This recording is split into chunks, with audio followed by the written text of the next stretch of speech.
This is Mr. Jefferson. We're doing the adjustment overlay, and what the first thing you do is get your background. I really recommend, I think the galaxies work the best. The green aurora lights will probably work the best. These things, other ones didn't work quite as well, so just make sure you download the background you like. You can just close this tab, make sure you have Photopea open, find your photo. I made them black and white, found a bulk black and white maker, and I think the project comes out a little nicer when it's black and white. So we're going to use Miller again as our guinea pig here. We're going to download him. Download Miller. Thanks, Miller.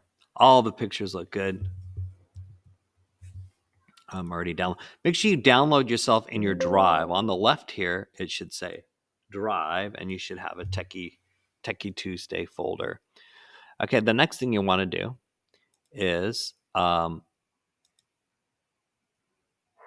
now that you downloaded it, you want to go back to Photopea and open up yourself. Okay, so now I need 2 layers. So I'm going to add a white layer. I have to have a white layer. I have myself and then a white layer. And notice here where it says background, that's not going to be my background. I'm going to write me. Okay.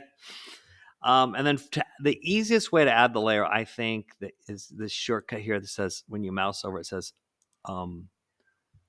new adjustment overlay, and I want color fill because we want a full, and we want to select white. That should be white, and then click OK. So let me do that again. Adjustment overlay, color fill, white. And notice, oops, it covered me up totally. So I'm going to drag myself down. Now I want to get rid of the background. And I think the easiest way is with the lasso tool. But, it's pretty dark, so I probably have to bring this down to 7. It's still, I didn't click on me. Make sure you clicked on yourself. Okay. 10 was a little too much. It's getting some of my sweatshirt there, his sweatshirt there. Control D and lower it. Let's maybe try 7. Still getting too much. Oh, I stayed at 10. Let's try 7. Whoops. 7 and then enter.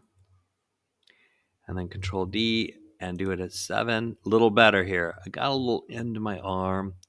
So I'm going to do it again, Control D, and I'm going to make this 6. And then you can kind of explore with that. Oh, I think that might be better. Now hold that. Select more, hold the Shift key. Okay, and you just kind of keep going. Make sure you get all the corners and get everything. The other way is to use the lasso or magnetic lasso tool to get, and then click select inverse. But so now as I held the Shift key, I'm holding the Shift key to get everything, and now I'm going to just delete. Okay. I'm a little see-through on a couple parts. I cut myself. It's not that big a deal. Control D though, deselect, because it's going to be abstract looking anyway. The next step is to put the open in place, the galaxy open in place. If I just click open, it'll open a whole new project. So I want to open a place that's going to open the galaxy as a layer.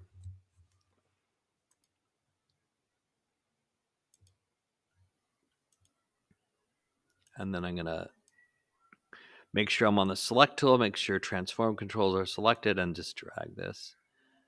Make it bigger. You can actually stretch it if you want. I can actually flip it around. So because I kind of like that color.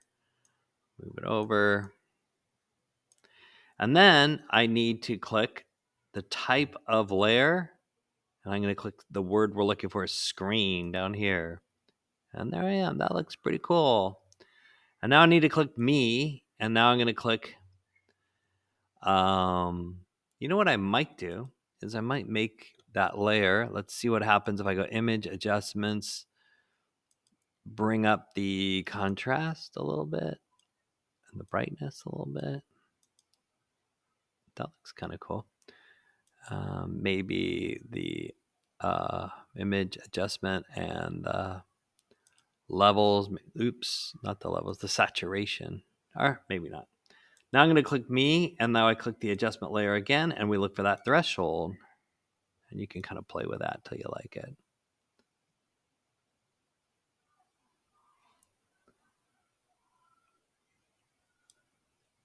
And then click here. I think that looks pretty cool. The next thing I'm going to encourage you to do is put your name on it. So you click the T tool and you click a font. It might take a little while to load, but you should get a preview. And I'm going to get this one right here. And then you can click somewhere and type your name. I'll type Miller. And then I'm going to double click Miller, and I'm going to pick the color that I want it, maybe purple.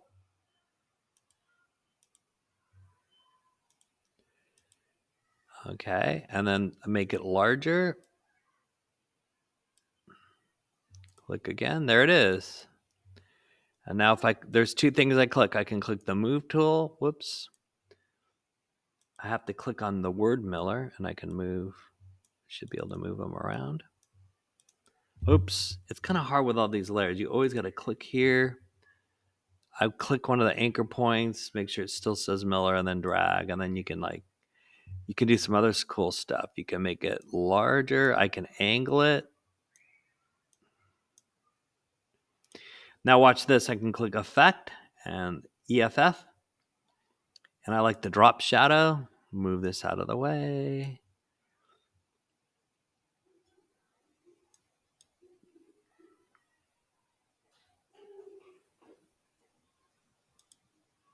And, it's making the drop shadow a different color. So I can do the distance further away.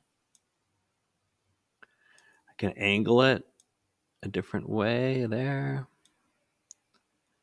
I could put, when they say stroke, they mean like a color, like a outline. So I might do that. And I can do the stroke color be like gold or blue. I think I have it too large though. Size, bring the size to, whoops, or white. White's no good. Blue is good. Click OK. Bring this size down a little bit. You can explore with that. The final cool thing you can do, I'm going to click OK, is, after clicking the transform tool, angling it maybe a little more, you can click the T tool, select tool, back to T tool. When you select it, you can warp it. See the warp? And you can say, I want it to be arched. And I can, I didn't warp. Arc maybe a little less, and I have to click the OK button. Now when I click somewhere else here, it's sort of arched, and I can move it around. Make sure you're on that. It helps you click. If I click an anchor point and then I move it, it works better. The other thing you can do that's kind of cool, some people double themselves. So you can 2-finger click, duplicate layer. Now there's two of you. And then if you click on it, click on you and the anchor point, you should be able to move yourself. Click an anchor point and then move this one. And that might change where I put my Miller. Click an anchor point first, and then you can move it. It's a little trick.